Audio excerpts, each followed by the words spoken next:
కథ కంచికి మనం ఇంటికి అని కథ ముగింపులో అంటూ ఉంటాం కదా, ఈ కథలన్నీ కంచికి ఎందుకు వెళ్తాయి అంటారు? కథ కంచికి మనం ఇంటికి. పూర్వకాలంలో అమ్మలు బిడ్డలకి కథలు చెప్పేవారు. అమ్మమ్మలు ఉమ్మడి కుటుంబాలు ఉండేవి కాబట్టి చక్కగా ఆ మనవడినో మనవరాలనో చక్కగా దగ్గరికి తీసుకొని ఆ లాలిస్తూ కథలు చెప్పేవారు. నాకు కథ చెప్పవా అని చెప్పి పిల్లలు, మనం కూడా చిన్నతనంలో అమ్మ నాన్నని పట్టుకుని పీకుతాం, లేదా అమ్మమ్మ నాన్నని పట్టు పీకుతాం. కథ అనేది అంత గొప్పది.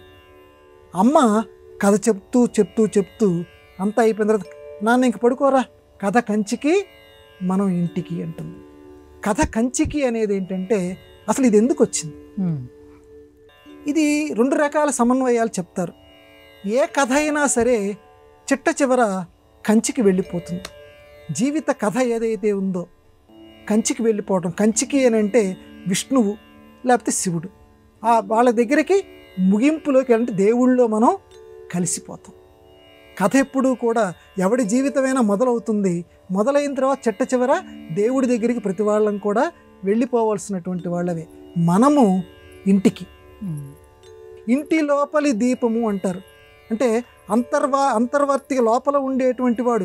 ఇంటి లోపల ఉండేటువంటి దీపం అంటే ఏంటంటే, దీపం ఉండగానే ఇల్లు చక్కబెట్టుకో అంటారు మన పెద్దవాళ్ళు. దీపం ఉండగానే ఇల్లు చక్కబెట్టుకోవటం అంటే ఏంటి? లోపల నీ దీపం అంటే ప్రాణవాయువు. ఆ ప్రాణవాయువు వెలుగుతూ ఉండంత, అది ఎంతవరకు వెలుగుతుందో అంతవరకు శరీరం శివం, లేకపోతే శవం. కాబట్టి దీపం ఉండగానే ఇల్లు చక్కబెట్టుకో. చక్కగా ఈ శరీరంతో ఏ మంచి కార్యక్రమాలు చేయాలో, శరీరం ఆద్యం ఖలు ధర్మ సాధనం, ధర్మాలు కార్యక్రమాలు ఏవైతే ఉన్నాయో ఆ ధర్మ కార్యక్రమాలన్నీ నువ్వు నిర్వర్తించు.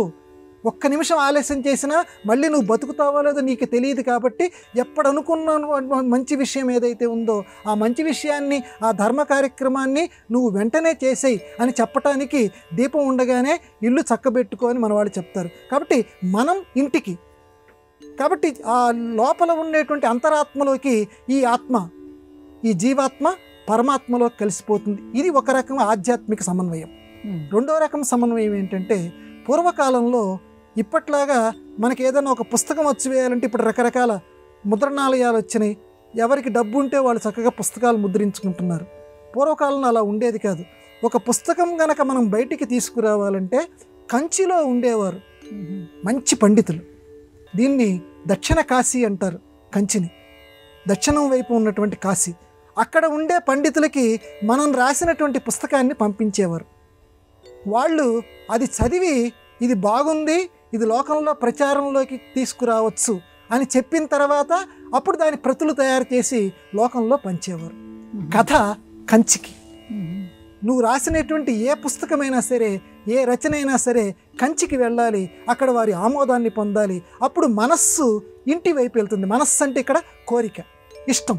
అంటే అందరి ఇష్టాలు కూడా ఇంటి వైపుగా నడుస్తాయి. అంటే ప్రతి ఇంట్లోకి ఈ పుస్తకము చేరిపోతుంది, ప్రతి వారికి ఇష్టదాయకం అవుతుంది అనేటువంటి అర్థంలో కథ కంచికి మనం ఇంటికి. ఈ రకంగా లౌకిక అర్థము ఉంది, ఆధ్యాత్మిక అర్థం కూడా ఈ సామెత వెనకాల ఉంది.